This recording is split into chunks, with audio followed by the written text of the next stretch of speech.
Глава 4. 30 километров. Проснувшись после выброса, я собрался с мыслями и пошел в сторону окрестностей Лиманска. Все кругом было одинаково.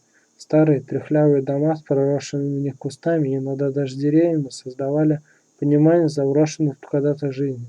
Раньше тут кипела жизнь и городская суета. Ходили автобусы, ездили машины, грузовики, ходили люди.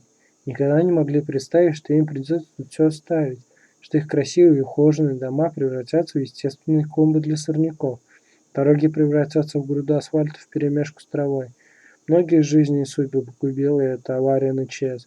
Тысячи людей бежали из охваченной радиацией зоны отчуждения. 30 километров. 30 километров страданий, сломанных судеб, поломанных жизней. Это была самая крупная, и, надеюсь, такого не повторится, она станет единичным случаем техногенной аварии в мире. Но она показала, что не человек царь природы, а природа властна над человеком.